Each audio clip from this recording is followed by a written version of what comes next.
मनोज का ट्रांसफर महाराष्ट्र के कोकण जिले में हो गया था। आज वो लोग अपने पुराने घर से वहां पर अपना सामान लेकर जा रहे थे। ट्रक में सामान लोड होते होते शाम के 4 बज गए थे। ट्रक ड्राइवर का चेहरा मनोज को कुछ उतरा उतरा लग रहा था, इसलिए वो ट्रक ड्राइवर के पास गया। अरे क्या हुआ भैया, तुम्हारा चेहरा क्यों इस तरह से उतरा हुआ है? अरे हम लोग शिफ्ट हो रहे हैं, थोड़ा खुश हो जाओ। अरे ऐसी बात नहीं है भैया, मैंने आपको कल शाम को बोला था कि अपना सामान ट्रक में लोड करवा दो, तो हम लोग सुबह जल्दी यहाँ से निकल जाएंगे। अब यहीं पर शाम के 4 बज गए और आपको पता है ना, यहाँ से कोकण जाने में नाना करके भी 8-9 घंटे लग ही जाएंगे। और रात के समय कोकण जाने वाले रास्ते से जाना मतलब खुद ओखली में अपना सर देना है। क्यों भाई, रात को क्या वहाँ पर डाकू लुटेरे घूमते हैं? अरे डाकू लुटेरे नहीं साहब, छलावा घूमता है, छलावा। कितनी बार सुना है हमने कि रात को कभी कोई ट्रक वाला, कभी कोई गाड़ी वाला उस छलावे की चपेट में आ गया, और एक बार जो उसकी चपेट में आ जाता है उसे फिर वो अपने साथ ही लेकर जाता है। मैं तो बोलता हूँ आज रहने देते हैं, कल सुबह यहाँ से निकल जाएंगे। अरे नहीं नहीं, हम अपना एक और दिन खराब नहीं करने वाले। और क्या ये सब छलावा और भूत, सब फालतू की बातें हैं। अन्नू जल्दी से बैठो, चलते हैं फिर। ट्रक ड्राइवर ने उनको चेताने की कोशिश की, मगर मनोज ने उसकी बात नहीं मानी और वो अनु के साथ ट्रक में बैठ गया। ट्रक में ड्राइवर के साथ उसका एक हेल्पर भी बैठा था।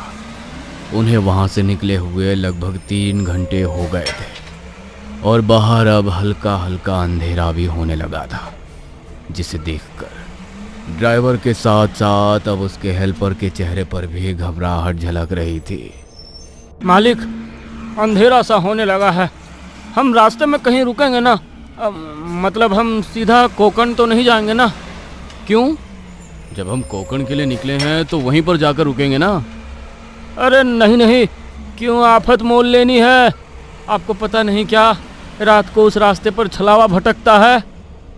अरे यार, फिर से तुम्हारी ये नॉनसेंस वाली बातें शुरू हो गई। तुम ट्रक थोड़ा तेज चलाओ, मुझे कल सुबह अपना नया ऑफिस ज्वाइन करना है, समझे? वो लोग उनकी बात सुनने को तैयार ही नहीं थे। ट्रक थोड़ा और आगे बढ़ा। रात के लगभग 10 बज चुके थे। आगे अब जंगल का रास्ता शुरू होने वाला था और सबको भूख लगनी भी शुरू हो गई थी। साहब, बहुत देर से ट्रक चला रहा हूँ, बहुत भूख लग रही है। आप लोगों को भी भूख लगी होगी ना? पास में एक ढाबा है, वहाँ पर कुछ खा पी लेते हैं। हाँ मनोज, मुझे भी बहुत भूख लग रही है और तुम्हें मेरी चाय पीने की आदत तो पता ही है। रात को अगर चाय ना पी पाऊँ तो सर में दर्द हो जाता है। चलो ठीक है, वैसे भी आगे 2-2.5 घंटे का रास्ता ही बचा है, खा पी लेते हैं कुछ। थोड़ी दूर पर एक ढाबा आया। ट्रक वाले ने ट्रक को ढाबे के सामने रोक दिया।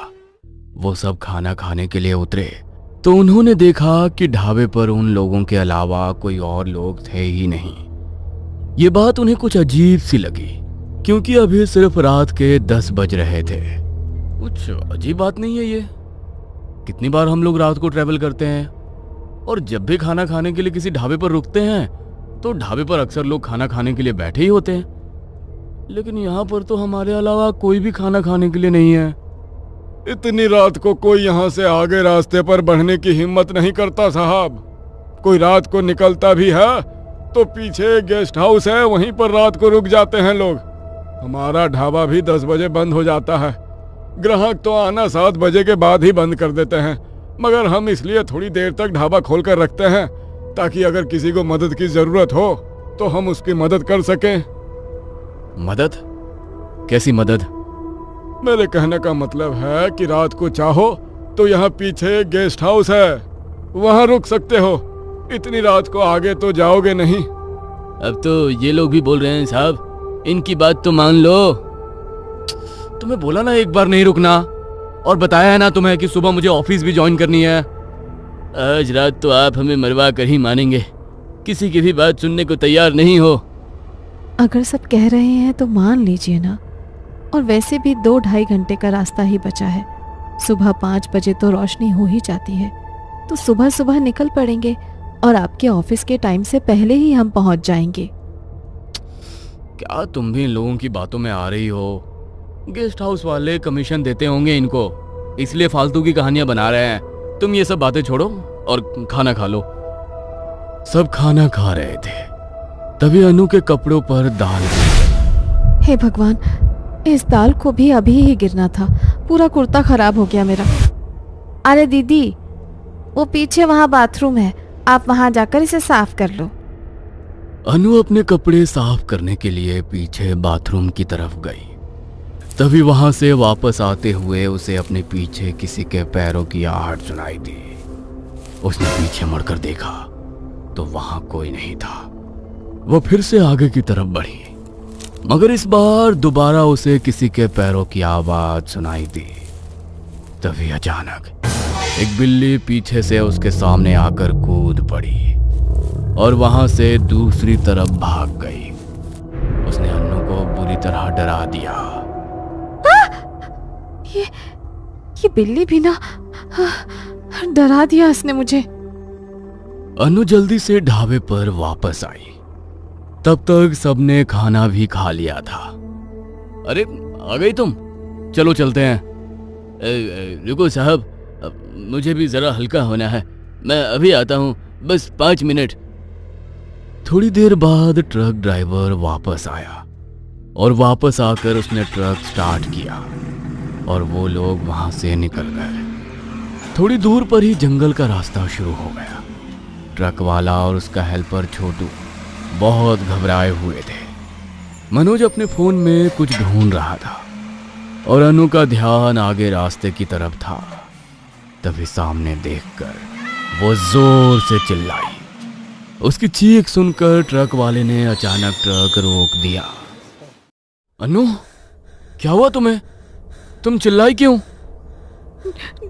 ट्रक चलाओ प्लीज, यहाँ पर मत रुको, आगे चलो बताती हूँ, पर प्लीज अब बीच रास्ते में दोबारा से ट्रक को मत रोकना। ठीक है मैडम। ट्रक वाले ने दोबारा ट्रक स्टार्ट कर दिया। डर के मारे अनु का पूरा चेहरा पसीने से भीग गया।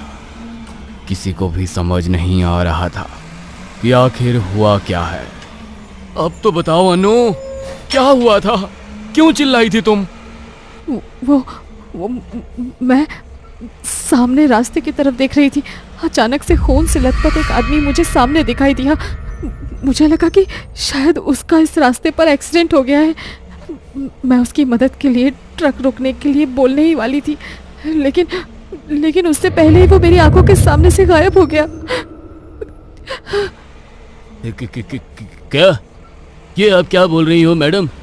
अगर ऐसा है तो इसका मतलब है कि छलावा हमारे पीछे लग चुका है, और अगर एक बार वो पीछे लग जाए तो पीछा नहीं छोड़ता। मना किया था मैंने आप लोगों को रात को इस रास्ते से आगे बढ़ने के लिए, लेकिन मेरी बात नहीं सुनी आप लोगों ने। अब आपकी वजह से हमें भी भुगतना पड़ेगा। अरे चुप करो तुम लोग। तुम लोगों ने ही डरा डरा कर अन्नू का दिमाग खराब कर दिया है। तुम लोगों की बातें सुनकर ही उसे ऐसे भ्रम हो रहे हैं। नहीं मनोज, ये मेरा कोई भ्रम नहीं था। मैंने सचमुच उस आदमी को देखा था। वो मेरी आंखों के सामने से गायब हुआ है। ये लोग बिल्कुल ठीक कह रहे थे। हमें उस गेस्ट हाउस में रुक जाना चाहिए था। मुझे बहुत डर लग रहा है। अरे कुछ नहीं होगा अनु, तुम इस तरह डरना बंद करो और अपनी आंखें बंद कर लो। आंखें बंद रखोगी तो तुम्हें इस तरह के भ्रम भी नहीं होंगे।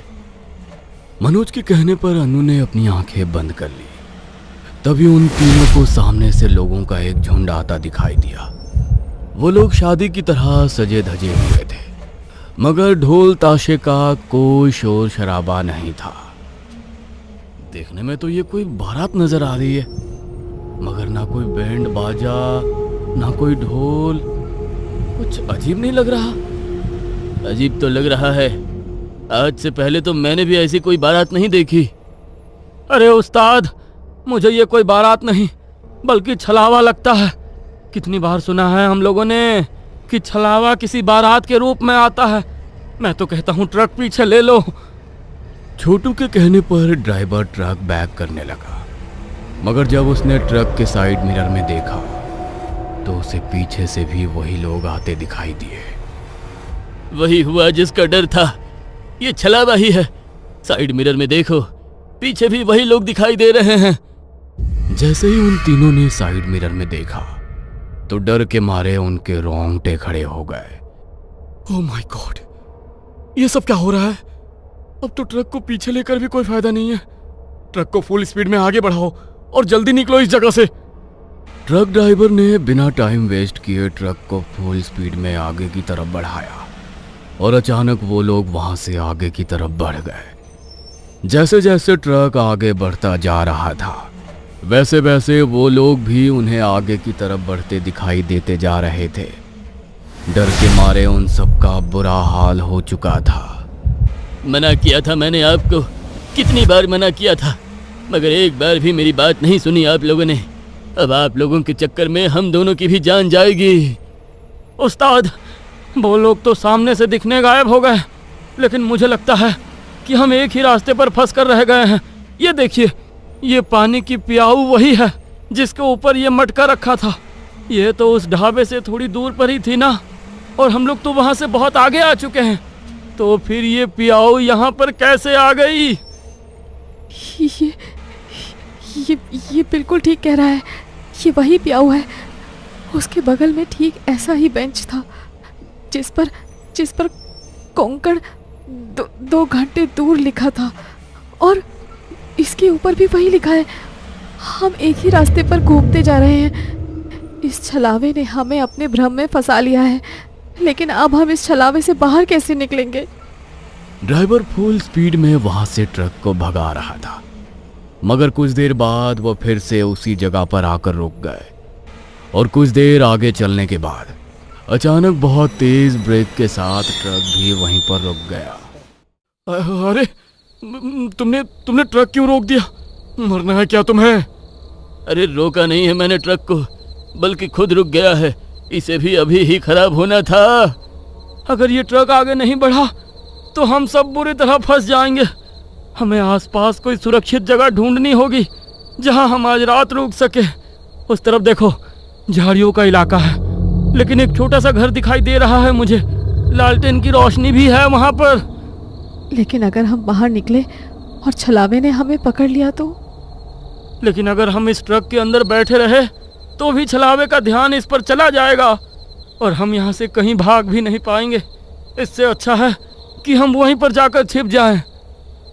उन सबको छोटू की बात ठीक लगी और वो ट्रक से निकलकर झाड़ियों के बीच चले गए जहां पर एक छोटा सा घर था।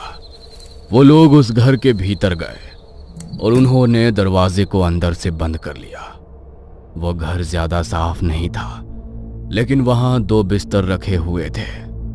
एक काम करते हैं, जब तक यहाँ रुके हैं थोड़ी देर आराम कर लेते हैं। मेरे सर में बहुत जोर से दर्द हो रहा है।